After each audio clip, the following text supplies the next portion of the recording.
Do we have any public comments? Mr. Bowden. Administration has nominated Elaine Chow to be Secretary of Transportation. She has extensive knowledge of this field, having been Assistant Secretary some years ago, and she has experience running a department. Since President Trump recognizes there are institutions that have been fixed for too long and need to be changed, it is my understanding or my belief that various issues in regard to the manual uniform traffic control devices will be updated in the future. Today my comment is to tell you that the staff of Bridges and Tunnels that I've worked with have taken steps that are in the direction that will be followed by the feds, and the staff of Bridges and Tunnels have been leaders. They listen. They meet with me. When I make a suggestion that's reasonable, they implement it. This is the fourth meeting I've spoken to, and it's the first where I can say quite comfortably, it's a pleasure to work with your staff. Thank you, and I agree. Any other speakers? No. Nope. Fine. I guess the next thing is the approval of the minutes. They are included in the book. Second. All in favor? Aye. Contrary-minded? Abstention? Done. Next item is the work plan. Any changes? No changes. I believe we need a vote to approve the committee work plan for 2017. Second? Done. Okay. Just a few remarks before I turn it over to Danny for our operations report. First, as you know, we went live with open road tolling at the Hugh L. Carey Tunnel on January 4th and at the Queens Midtown Tunnel on January 10th. We're very pleased with what we've seen so far. The toll equipment is working well, the toll booths have been removed, and the traffic is generally moving well through both tunnels. The feedback we've received so far has been very positive. The next implementation for us will be at the Rockaways at the end of April. I also want to announce a couple of personnel moves. Eric Ostness is our new head of our safety and health department, sitting down next to Peg. He comes to us via MTA Capital Construction, has extensive experience in the safety field, and we look forward to his contributions at B&T in this critical area. And I also want to thank Pashko Kamaj for his efforts over the last several months. He's done an excellent job heading the department on an acting basis and will continue to be a key player on our safety team. And I also want to note that Jim Fortunato, who unfortunately cannot be here today, is retiring at the end of the month. Danny DiCrescenzo, sitting to my right, will be taking over some of his responsibilities, first on an acting basis as we finalize our organizational changes in the areas that Jim oversaw. And finally, I want to note that based on preliminary December data, it looks like we will have record traffic in 2016 with more than 307 million trips across our facilities, breaking the record of 304 plus million that we generated in 2007. Both Danny and Mildred will touch on these numbers as well in their reports. So that concludes my opening remarks. I'll turn it over to Don. Am I correct? Sure. We're doing something to mark the excellent service that Jim Fortunato has done over the years? Yes, he had a party a couple weeks ago, and I'm hoping he will come back here and we can honor him with the board. Yes, that would be very helpful. Yeah, we would like to do that. One other question on the two new areas on open road tolling. Separate from the effect on the traffic on our facility, are we seeing any changes in traffic either before or after the facility itself? I'll ask Danny to comment on that, but just in general, one thing I do want to note is that on the Manhattan side of the tunnel, when you get onto the city streets, NYPD has been very helpful to us in moving that traffic once it gets through the tunnel. Yeah. Right now, they have still a construction phase at the facilities. They were taking down the toll booths. So as the environment changes, we're going to see how it ramps up. Right now, the toll booths are down at the HLC, and I believe they're totally down at the QMT. So the traffic patterns are going to start to change as we move along. But to answer your question, we did meet with NYPD traffic, and we're working with them, with their traffic agents, specifically, as President Spiro mentioned, on the Manhattan side of the Queens Midtown Tunnel, the 2nd Avenue. Anybody that Right. drives that area knows. So far, so good. You know, we're monitoring the traffic. We have our officers out there also pushing the traffic through the lights, helping the agents. Because obviously, it's going to have, from a driver perception standpoint, they're going to want to keep going. You know, they now don't have to stop. Now, maybe they didn't have to stop before, but they at least had to slow down and stop, Right. you know, for the gate. Now they don't have to do anything, and they're going to want to keep going, and that's going to have a different impact depending upon the traffic environment in which they go into, whether it's, you know, 295 or whether it's 2nd Avenue. Right. And so the difference in the mode that they're going to do is going to be significantly different. So if you could keep us up to date, I'm sure City DOT has Sure. some of that also, but Yes. if you could keep us up to date as to what effect it not only has on our facility, but the before and after our facility with regard to traffic, that would be helpful. Yeah, we will definitely do that. Okay. Thanks. I think on the 2nd Avenue side, DOT and the police department have been doing a really good job of trying to move things along Yeah. through there. I have no doubt. There's been great cooperation. Thank you. Okay, report on operations. Good afternoon. The report on operations begins on page 17. Traffic was higher in November with 25.1 million crossings as compared with 24.8 million crossings in November of 2015. This represents a 1.2% increase. Easy Pass volume increased by 2.2% in November 2016 as compared to November 2015, while crossings using cash and other payment methods declined 4.9% for the month. Passenger car travel was up 1.1%, and other vehicle traffic increased 1.6% from November 2015. Preliminary monthly traffic figures for December 2016 are 0.7% less than the same period in 2015. However, as President Spiro mentioned, in 2016, we saw a 3.1% increase in traffic with over 307 million vehicles crossing, which would make 2016 the highest year ever, surpassing 2007, which was the previous high at 304 million vehicles. This ends the report on operations. Any questions? Okay, the safety report, I'll report on... Wait a minute. I'm sorry. Oh, I'm sorry, Neil. Thanks. Page 20. Can you just help us understand why, what the macroeconomic conditions, or maybe it's micro, have caused the last 3 months, September, October, November, to start plateauing in vehicles? Let me just find page 20. The all vehicles 12-month rolling averages. You know, I don't have a specific answer for you. I think gas prices have you know, kind of gone up a little bit towards the end of the year. I think also we had some construction at the, so traffic a little down at the tunnels for those months. We had some construction. So I think that might be affecting the last couple of months. But this is 12-month rolling averages. These are not monthly numbers. So Right, but it no, I know, but it flattened out the last couple of months, right? So I think that's why, if I had to guess. Safety. Okay, safety report. Since Eric's only been here for 2 days, I will report on safety this month. So as our safety statistics show, our customer collision rates continue to be significantly higher than a year ago based on the 12-month rolling average.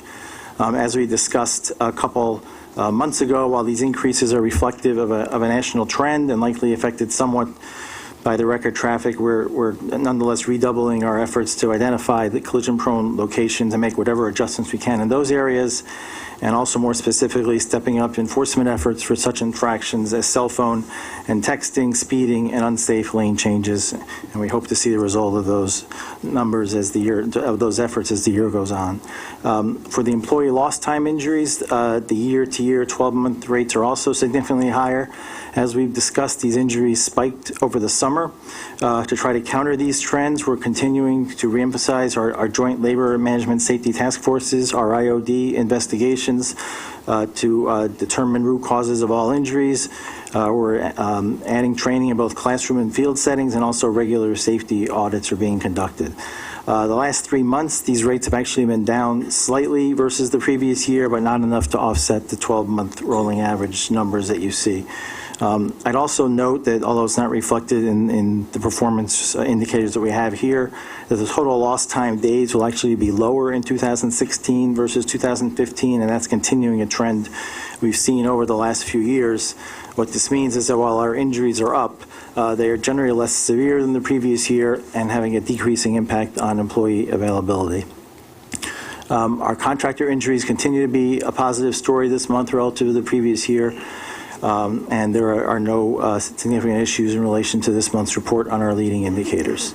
I also want to note that working with David Mayer in headquarters, we changed the format of our report slightly so that it's more consistent with what the other agencies present for their performance indicators. So if you notice a change from previous months, that is why.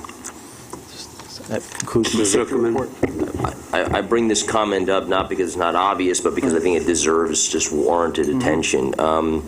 Since August, so 3 months ago, we've even seen a 9% increase in our already highly elevated rate of customer collisions per million vehicles. You had 6.89 back in the August report. Now we're up to 7.5. Right. That's not only 29% greater than the year before, but 9% greater than in 3 months ago. And I don't think that's my sense is looking at the data, that's not a seasonality issue. Now, maybe it has to do with ORT and lane changes, but Don, I beg you to continue to be deeply attentive to. I asked David Mayer to, because these are escalating numbers to the point of, I don't want to be dramatic, but they're big. No, they're very agree. big numbers, and they shouldn't be going in this direction this dramatically this short amount of time.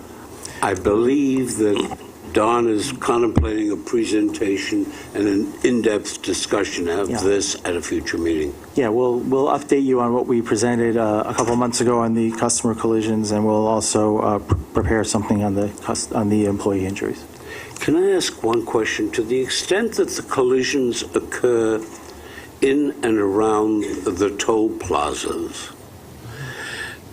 is it a fact that because we expand the lanes or the number of lanes to get at the toll plaza and then contract after the toll plazas, if that is a causal factor, why do we, once we get to open road tolling, not eliminate that expansion and contraction so as to better channel the traffic? That is exactly what we'll be doing.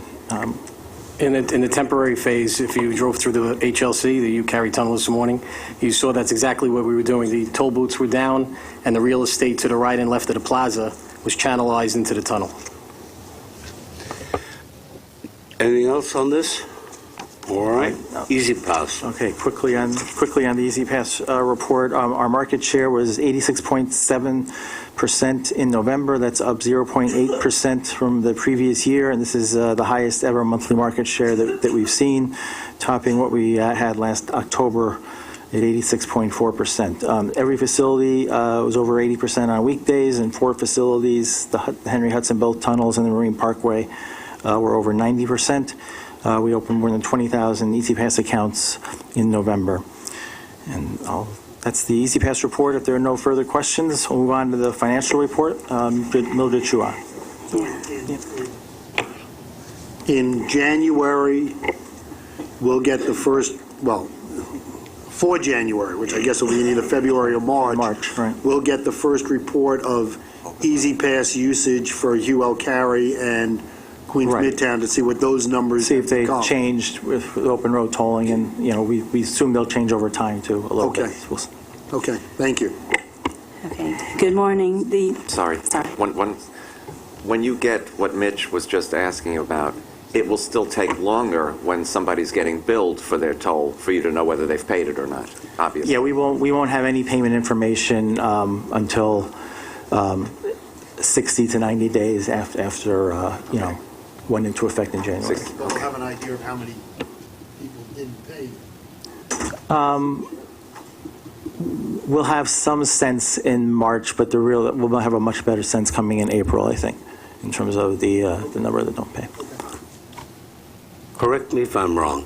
The experience at Henry Hudson, which has been ongoing for a period of time, has been that when you aggregate the tolls actually collected with the monies collected by mail in terms of both the amount of toll due and the fine or whatever is on top of it, Right, the violation. we are equaling, if not exceeding, what we That is had previously correct. That is absolutely correct. Veronica? Forgive me if I've missed this. If someone who doesn't have an easy pass, when is that person sent a bill? And really, what I want to know is if someone has missed, doesn't have a tag and misses paying 4 tolls in 2 weeks, are they getting an individual toll bill immediately after that pass through? We generally bill after 30 days. Okay. However, if they are a very frequent user, I don't think it's the 4 in 2 weeks, but they're a very frequent user. I don't remember what the cutoff is, so we'll send a bill before 30 days. Thank you. Okay. Financial. Okay, yes. The financial report for November begins on page 39. First is the report on toll revenue. Toll revenue through November was $1.722 billion, which is 0.4% or $7.4 million better than planned. Next is traffic for the month of November. It was in the same order of magnitude as reported in the mid-year forecast, which is about 25.1 million crossings. But from a year-to-date perspective, we continue on a positive trend and are still up 0.4% against the mid-year forecast. Preliminary 2016 year-end results for both traffic and revenue are still being finalized, but as Don and Danny mentioned, the numbers indicate that the traffic for the year reached over 307 million crossings, which surpasses our previous record of 304.3 million crossings in 2007. And correspondingly, the preliminary toll revenue is approximately $1.876 billion, which is around $6 million higher than our November plan forecast. The reported expenses, total expenses were $418.8 million through November, which is about $30.8 million or 6.9% lower than planned. Breaking this down between non-labor and labor expenses, our non-labor costs were 7.1% less than planned or $14.1 million due to the timing of expenses. Labor costs were lower as well by about $16.7 million or 6.6% due to payroll vacancies. Our overtime is down 8.1% against plan, and that is about $2 million. And our support to mass transit was $1.073 billion through November, which is about $71.3 million or 7.1% better than plan. This concludes our financial report for November. Thank you. Questions? Okay, capital program report, Joe? Good afternoon. The report on the capital program begins on page 55. This report includes both a summary of our overall 2016 capital program performance as well as an update on activity in December. For 2016 as a whole, B&T had $330.3 million in commitments versus a planned $152.1 million, or 117% better than planned.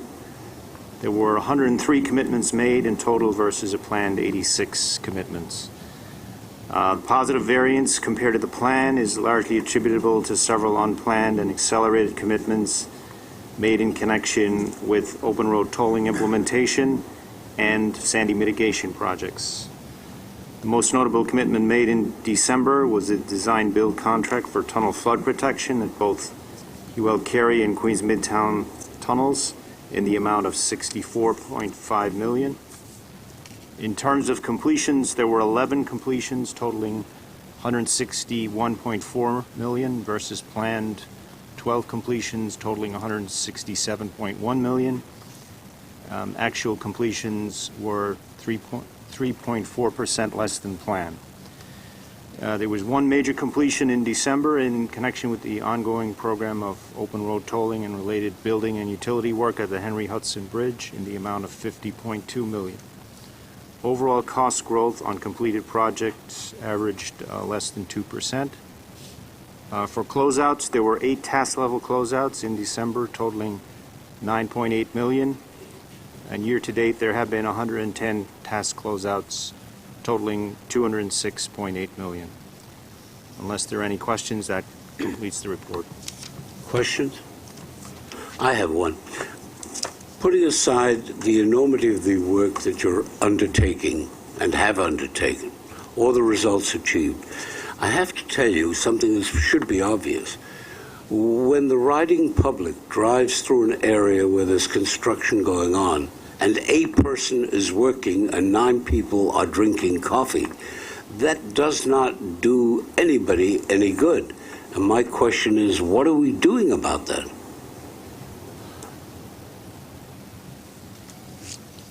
That's the answer, and it's not helpful. Would you please take a look and see what we can do about that?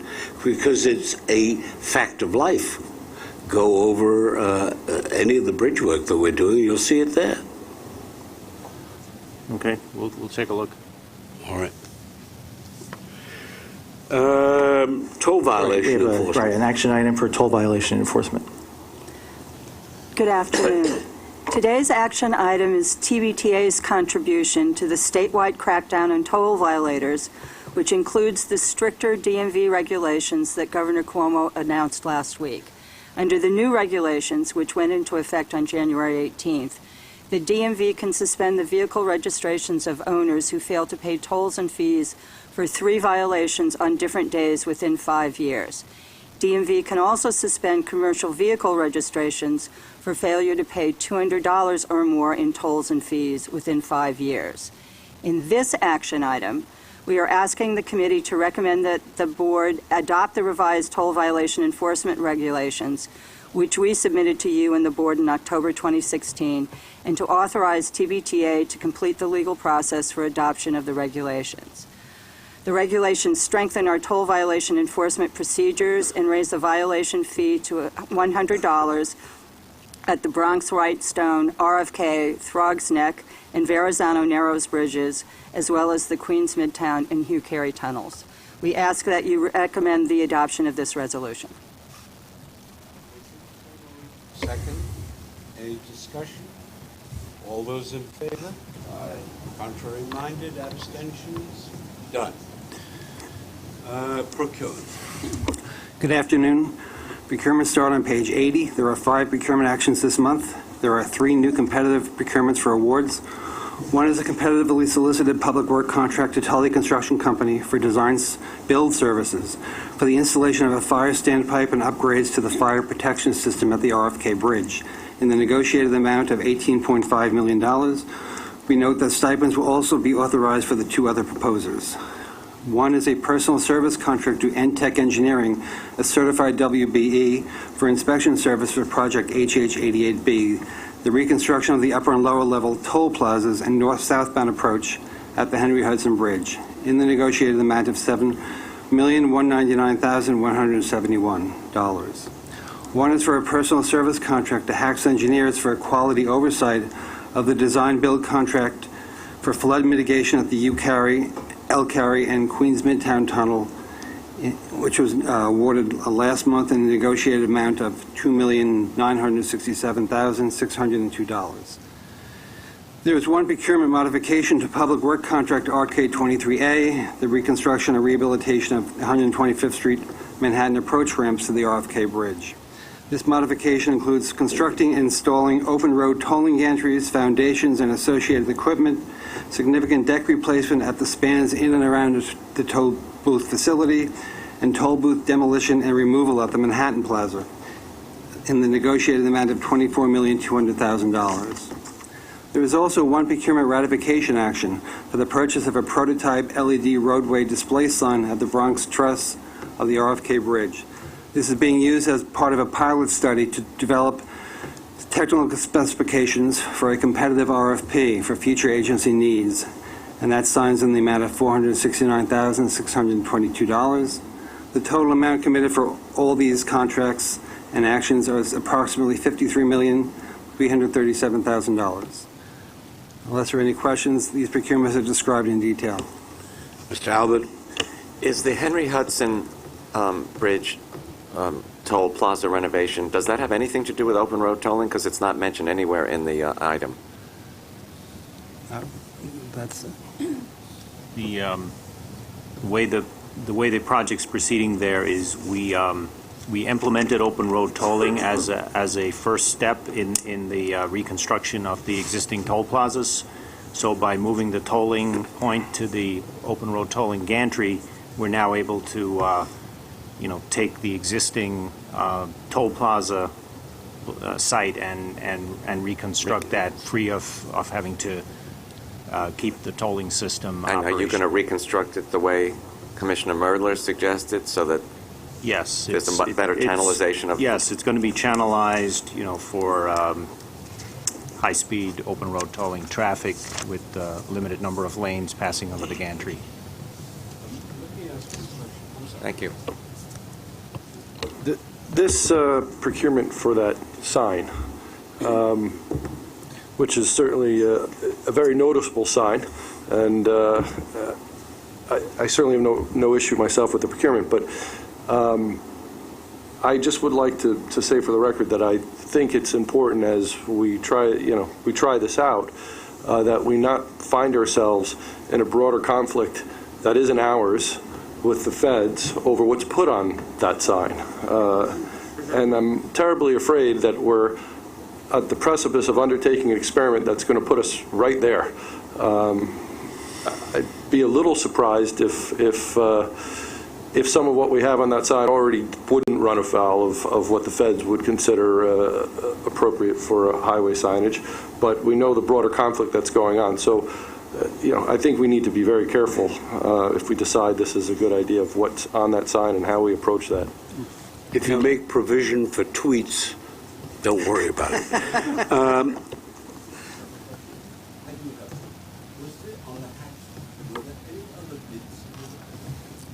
Yes, there were. It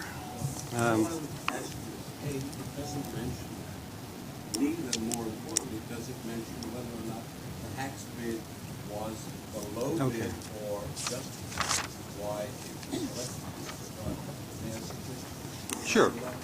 Absolutely. I think that concludes the agenda.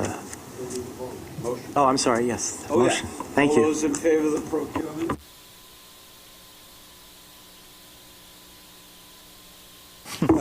On the motion to adjourn? So moved. Done. Thank you.